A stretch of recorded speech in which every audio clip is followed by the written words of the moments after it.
voilà, chers camarades, chers compatriotes, concernant les invalidations qu'il y a eu, nous félicitons vivement, l'opposition républicaine félicite vivement l'équipe dirigeante de la CENI. Écoutez, soyons humains. Ce qui tue les Congolais, c'est la haine. Mouté Mama B. Dites-moi, il n'y a pas eu dénonciation de fraude en 2006, en 2011, en 2018? Quel est ce candidat qu'un président de la CENI a fait invalider?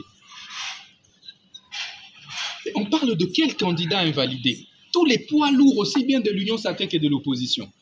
Le président Kadima a pris le courage, après toutes les dénonciations que nous tous nous avons formulées, parce que nous tous, nous nous sommes plaints auprès du président Kadima, auprès de la CENI.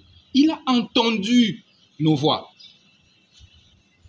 Parce que, mes amis, le fait est que tous ces fraudeurs-là à attraper et invalider, le président Tshisekedi ne leur a jamais demandé d'aller frauder pour lui. L'infraction est personnelle, individuelle. Est-ce que Tshisekedi, le président Tshisekedi, a demandé à un candidat et dit « Va tricher pour moi et puis tu triches aussi pour toi » Ils ont utilisé la ruse. Ils ont voulu utiliser abusivement le nom Tshisekedi pour justifier leur anti-valeur, leur immoralité. Et maintenant qu'ils sont rattrapés, même le président Tshisekedi essaie de désolidariser des 12 candidats de l'UDPS et de tous les candidats de la majorité au pouvoir. Et nous remercions vivement le président Kadima pour son sens élevé des patriotismes, des sursauts patriotiques.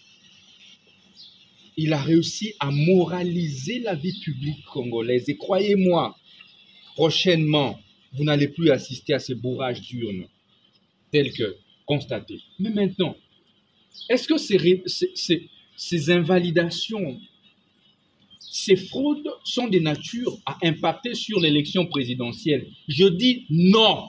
Comment? Parce qu'il y a eu un écart de 10 millions, plus de 10 millions de voix entre nous et notre adversaire Tshisekedi. Et que les cas de fraude sont marginaux. Et ces gens ont fraudé pour torpiller les processus électoraux, pour torpiller même la réélection du président Tshisekedi. C'est comme ça que vous verrez, ils sont le premier eux-mêmes à dire, oh non, d'ailleurs on avait aussi triché pour le président Tshisekedi. Mais est-ce que vous avez demandé de tricher pour lui?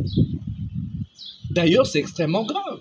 Moi, à la place du conseil juridique du président Tshisekedi, je porte plainte contre ces gens-là pour avoir abusé de son nom pour des fins personnelles. Et c'est immoral. C'est immoral. S'ils pensent que, en brandissant le fait qu'ils auraient triché aussi en faveur du président Tshisekedi, serait torpiller les processus électoraux, c'est eux-mêmes qui se mettent en difficulté. Et c'est pourquoi, nous, opposition républicaine, nous félicitons vivement Monsieur le Président Kadima et toute son équipe. Vous êtes des braves. Si nous avions des gens comme ça, chers camarades, chers frères et sœurs, depuis 2006, on aurait une autre classe politique. On parle de Lubao, puisqu'on parle de cet audio. Mais je félicite le président Kadima. Vous savez qu'il a réussi à faire invalider 3 grands fraudeurs depuis 2006. Patentés. Et que nous avons dénoncés. Il y a plus de 15 plaintes déposées. Donc lorsque ces CEP de la CENI torpillent un audio pour dire Moutamba aujourd'hui, en fait, ils nous donnent plutôt raison. Et si nous sommes en droit électoral, j'en viens. Le droit électoral est le droit de la sincérité de vote. Ici, le principe, la fraude corrompt tout ne joue pas. C'est de savoir, est-ce que les irrégularités ont impacté sur le vote dans son ensemble? Je dis non. S'il y a eu quelques cas d'irrégularité à Lubao, est-ce que ça représentait 10 millions des voix des Congolais? Non. Non. Est-ce que les irrégularités constatées à Ngaba, à Funa, à Lukunga, etc., est-ce qu'elles ont été de nature à remettre en cause les 10 millions de voix, les 12 millions de voix que le candidat Tshisekedi a fait? Non. Et c'est cela le droit. Et donc, arrêtez. Je voudrais demander à nos frères et sœurs de l'opposition radicale de s'assumer jusqu'au bout. Tenez, ils ont tenté de me faire adhérer. D'abord, à obtenir mon désistement. Je voudrais vraiment que la presse puisse noter ça. Les raisons de toutes ces agitations. Ils ont voulu me recruter pour que je désiste en leur faveur, moyennant billets d'argent. J'ai refusé. Ils m'ont envoyé des gens par la suite pour me recruter au sein de ces mouvements terroristes du M23. J'ai refusé. Jusqu'au ce matin, ils m'ont encore contacté par des SMS à l'appui pour que je sois à la tête d'un mouvement rebelle que j'ai dénoncé et j'ai envoyé ça au service. J'ai refusé. Et tout ceci me vaut quoi?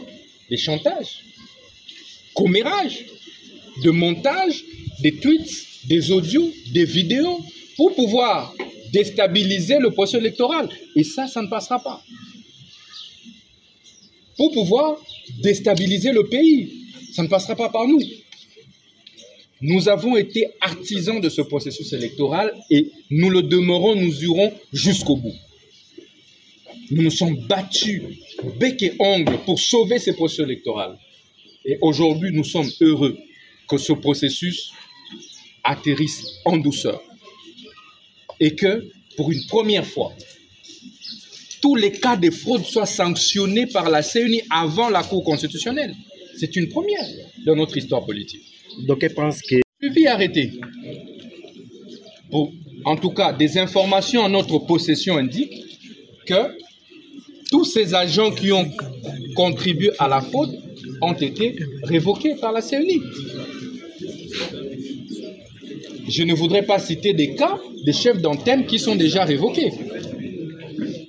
OK? Et il y en a d'autres chefs d'antenne et tous ceux qui sont révoqués. Donc pour nous, nous nous satisfaisons du travail de la CENI, nous nous satisfaisons des invalidations et je vous informe que nous-mêmes, de notre propre initiative, à partir de demain, nous déposons une plainte auprès du procureur général près la Cour de cassation pour que immédiatement il puisse arrêter en procédure de flagrance tous les 82. Parce que les preuves sont là. C'est la Commission électorale nationale indépendante qui sort les preuves qu'il y a eu bourrage d'urnes, il y a eu fraude électorale. Et je vous informe que ce sont des infractions prévues dans la loi électorale. Et que le procureur général près la Cour de cassation ne devrait plus attendre quoi que ce soit. Il faut rapidement lancer des mandats d'amener contre tous ces criminels électoraux dont l'objectif était de saper le processus électoral pour lequel de nombreux compatriotes se sont battus. Ils doivent être arrêtés. Nous, opposition républicaine, nous exigeons l'arrestation immédiate de tous les 82 fraudeurs. Et nous félicitons vivement la CENI. Et nous disons que nous allons nous dresser contre quiconque va tenter.